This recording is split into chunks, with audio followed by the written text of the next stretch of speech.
నేను సంతోషపడుతున్నాను. కానీ ఆ కంపెనీ ఏ కంపెనీ అయినా సరే హార్బర్ మా మత్స్యకారులు కట్టిన హార్బర్ మాకే కావాలి, మాకే కావాలి. ప్రైవేట్ కంపెనీలో కూడా డిఫెన్స్ కంపెనీ అంట. అదే అంటే దాని అర్థం ఏంటంటే ఇక పూర్తిగా రిస్ట్రిక్షన్స్ పెడతారనమాట. అంటే మన హార్బర్ లేక మనం రావాలన్నా కూడా చెక్ పోస్టులు, కర్ఫ్యూలు, పాస్పోర్ట్లు ఇవన్నీ మనం పెట్టుకుంటే తప్ప నుంచి మనం మన హార్బర్ లేక కూడా మనం రాకూడదట. నాకు కట్టిన హార్బర్ ఏ కంపెనీ ఉండకూడదు. అలాంటి కంపెనీ ఉంటే మేము హార్బర్ లో పోయి ఏడ చేయడానికి అవకాశం ఉండదన్న.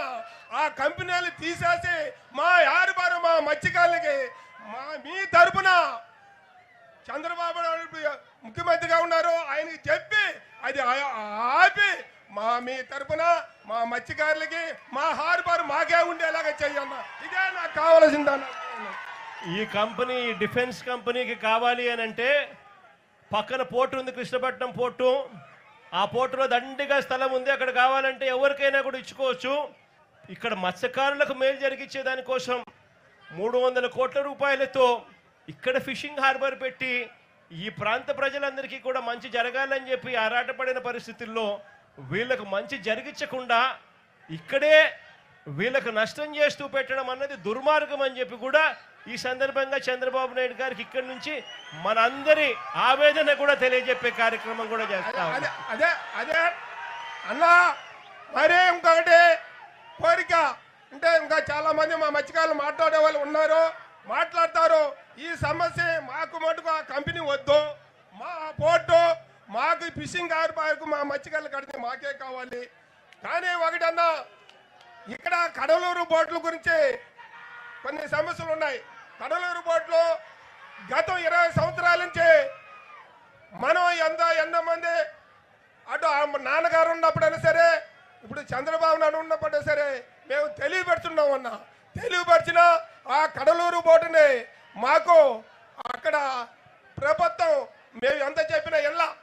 కానీ ఇప్పుడు మీరు వచ్చిన కానీ ఫిషింగ్ హార్బర్ ఇక్కడ కట్టినప్పుడు మా మత్స్యకారుల్ని బాధలు ఆ కడలూరు బోట్లు ఎట్టా పట్టుకోవాలి అనే ఆలోచనతో కష్టపడి మా మత్స్యకారులు మన జీవనం పోతుంది, మన వల్ల పోతున్నాయి, మన రక్తం వలలో తెంపేస్తున్నారు.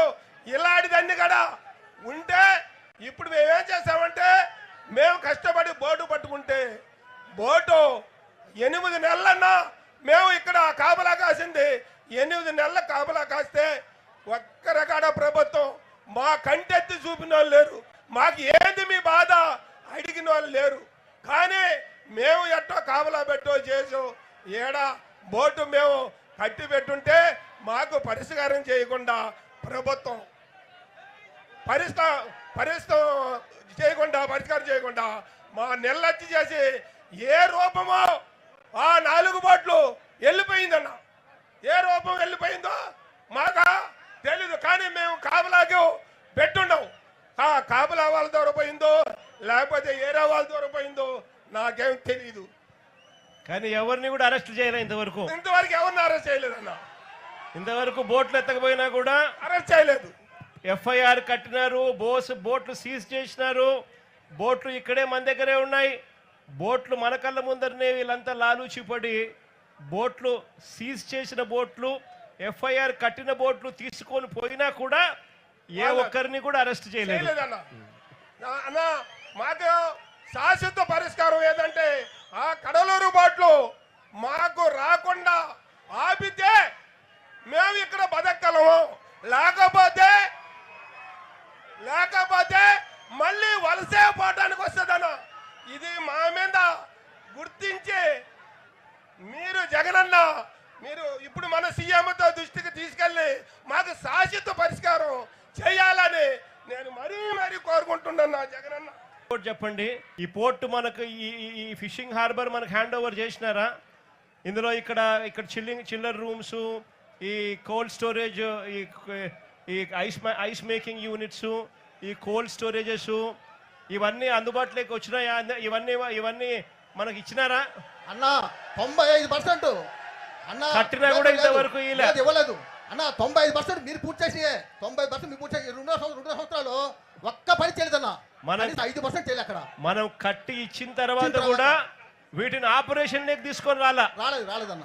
ఎక్కడ ఆపరేషన్ లేక వస్తే ఎక్కడ మత్స్యకారులందరూ కూడా దీన్ని హక్కుగా భావించేసి ఇదంతా వాడడం మొదలు పెడతారేమో అనే ఉద్దేశంతో అసలు మీకు ఇక్కడికి వచ్చేదానికి అఫీషియల్ గా పర్మిషన్ కూడా ఇవ్వలేదన్న. ఇంతవరకు కోల్డ్ స్టోరేజ్ లో అందుబాటులో ఉన్న వాడే కార్యక్రమం జరగడంలా, ఇంతవరకు చిల్లర్ రూములు అందుబాటులో ఉన్న వాడేదానికి మీకు పర్మిషన్ ఇవ్వడం లేదు. ఇంతవరకు ఐస్ మేకింగ్ యూనిట్లు తయారైపోయినా కూడా ఇంతవరకు మాడుకునేదానికి మీకు పర్మిషన్ ఇవ్వలేదు. ఫిష్ అదే రకంగా మీ బోట్ల రిపేర్ల కోసం మీకు బోట్ల రిపేర్ షెడ్లను కూడా ఉపయోగించుకునే కార్యక్రమం అది కూడా జరగడంలా, షెడ్లు తయారైనా మీకు ఇవ్వడంలా. అదే పనిగా net mending machine, net mending సౌకర్యాలు కూడా, నెట్లను రిపేర్ చేసుకునే సౌకర్యాలు కూడా తయారైనా కూడా మీకు ఇచ్చే కార్యక్రమం జరగలా. ఇవన్నీ ఏమి చేయలే. అంటే కేవలం మొట్టమొదటి రోజు నుంచి కూడా దీన్ని ప్రైవేట్ వాళ్ళకి ఇవ్వాలా అన్న దుర్బుద్ధితోనే అడుగులు ముందుకు పడ్డాయి.